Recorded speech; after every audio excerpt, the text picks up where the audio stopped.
அடுத்ததாக நெல்லை மாவட்டத்தின் பட்ஜெட் எதிர்பார்ப்பு என்ன என்பதை செய்தியாளர் சிவமணி இணைகிறார். சிவமணி, நெல்லை மாவட்டம் அண்மையில தொழில்துறையை வளர்ச்சியில அதிக அளவுக்கு கவனத்தை பெற்று வரக்கூடிய ஒரு மாவட்டமாக பார்க்கப்படுது. இந்த முறை எதிர்பார்ப்பு என்ன இருக்கு?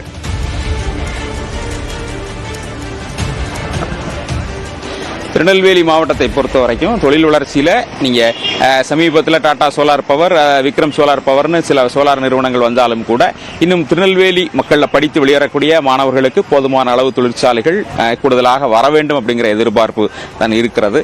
கங்கை கொண்டான் பகுதியில் சிப்காட் இருக்கக்கூடிய நிலையில் நாங்குநேரி சிறப்பு பொருளாதார மண்டலம் அப்படிங்கிறது அறிவிக்கப்பட்ட 25 ஆண்டுகள் கடந்த போதும் கூட அங்கு மிகப்பெரிய அளவில் தொழிற்சாலைகள் வரவில்லை.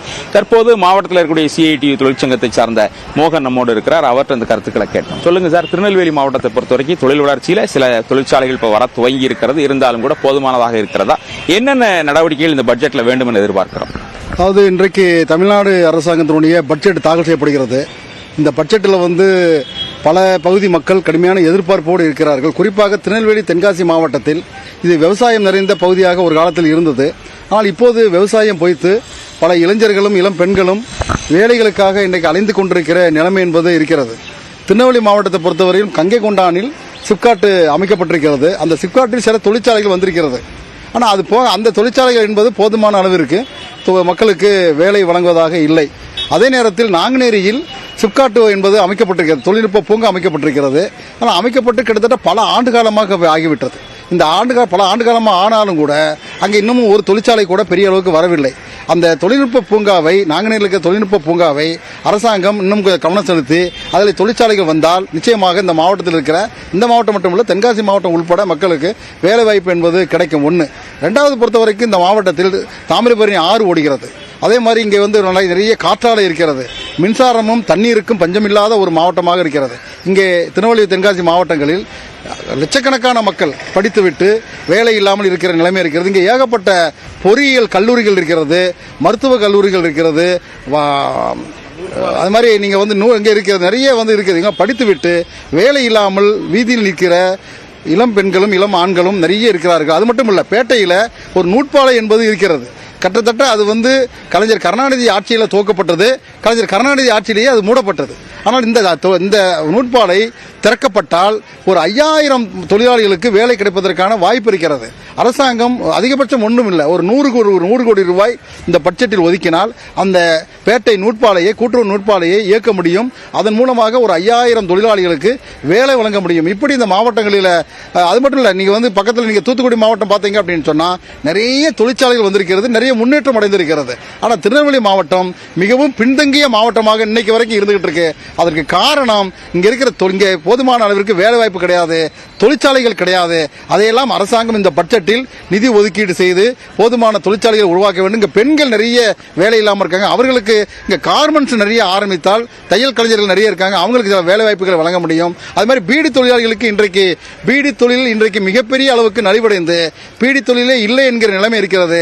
ஒரு 5 லட்சத்துக்கும் மேற்பட்ட பீடி தொழிலாளிகளுக்கு வேலை என்பது கிடைக்காமல் இருக்கிறது. எனவே அந்த தொழிலாளிகளுக்கு புதிய வேலை வாய்ப்புகளை உருவாக்கினால் அந்த குடும்பம் இன்றைக்கு வாழ்வதற்கான வழிவகுக்கும். அது மட்டும் இல்ல, மாவட்டத்தில் துப்புரவு பணியாளர்கள் நிறைய இருக்கிறாங்க, தினக்கூலிகளாக பல ஆண்டு காலம் வேலை செய்கிறார்கள். அவர்களெல்லாம் நிரந்தரப்படுத்துவதற்கான ஏற்பாடை இந்த பட்ஜெட்டில் செய்தால் மிகவும் நல்லதாக இருக்கும்.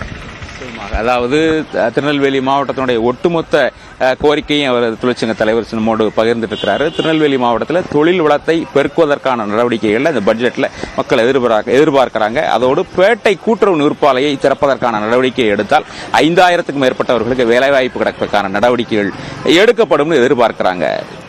உங்களுடைய விரிவான தகவலுக்கு நன்றி சிவமணி. அடுத்ததாக மதுரை மக்களுடைய பட்ஜெட் எதிர்பார்ப்பு என்ன என்பது குறித்து செய்தியாளர் வெற்றி இணைகிறார். வெற்றி, ஒரு பக்கம் கோவில் நகரம், பழமையான நகரம் அப்படின்ற பெயரும் புகழும் மதுரைக்கு இருக்கு, இன்னொரு பக்கம் மாடர்ன் சிட்டியாகவும் மாறிட்டு இருக்கு. டூரிஸ்ட் அதிக அளவுக்கு இருக்கக்கூடிய நகரங்கள்ல மதுரை முதன்மையா இருக்கு. இந்த மாதிரியான பாசிட்டிவ் இருந்தாலும் கூட அண்மையில டங்ஸ்டன் மாதிரியான விஷயங்கள் எல்லாம் மதுரை எதிர்கொண்டது. இப்ப என்ன மாதிரியான அடிப்படை கட்டமைப்பு மதுரைக்கு தேவைப்படுது, என்ன மாதிரியான எதிர்பார்ப்பு மக்கள் கிட்ட இருக்கு?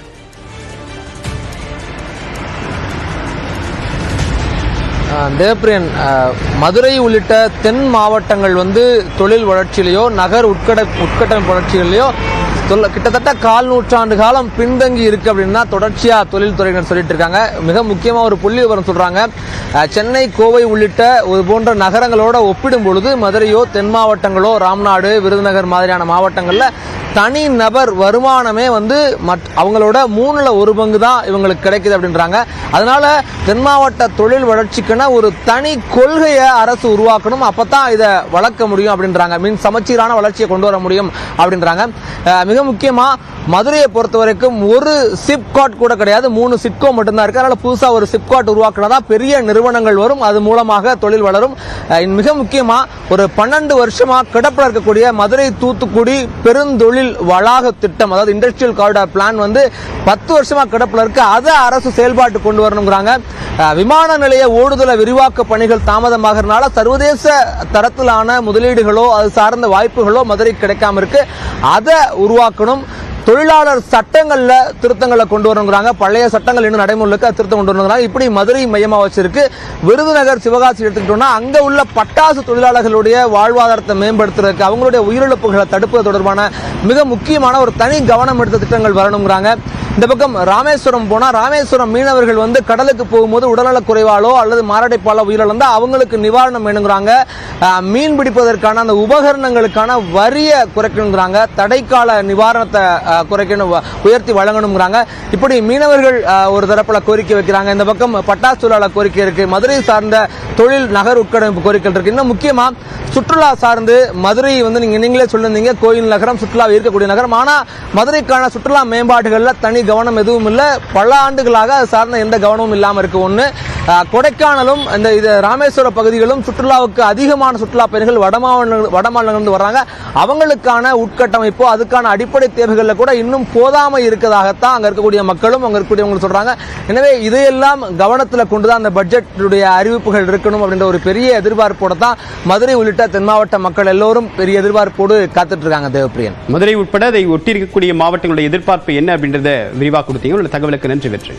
அடுத்ததாக நடப்பு நிதியாண்டிற்கான தமிழ்நாடு அரசுடைய நிதிநிலை அறிக்கை தாக்கல் செய்யப்பட இருக்கக்கூடிய நிலையில் அது குறித்து பல்வேறு மாவட்டங்களை சேர்ந்த மக்கள் கூறிய கருத்துக்களை தற்போது பார்க்கலாம். போக்குவரத்து நெரிசலுக்கு உடனடி தீர்வு காணணும். ஏன்னா மல்டி லெவல் கார் பார்க்கிங் சொல்லியிருந்தாங்க, அதை கொண்டு வரணும். அதே மாதிரி கொடைக்கானல் நுழைவாயில் வெள்ளியருவி இருக்கு, அந்த இடத்துல ஒரு அகலமான பாலம் ஒன்று கொடுக்கணும்னு சொல்லியிருந்தாங்க. அது உடனடியாக நம்ம ரெடி பண்ணணும். அதுக்கடுத்து பார்த்தீங்கன்னா கொடைக்கானலில் விளையும் பணப்பயிர்கள், அதாவது கேரட், பீன்ஸ், இதுகளுக்கெல்லாம் பதப்படுத்தப்பட்ட ஒரு கிடங்கு தேவை.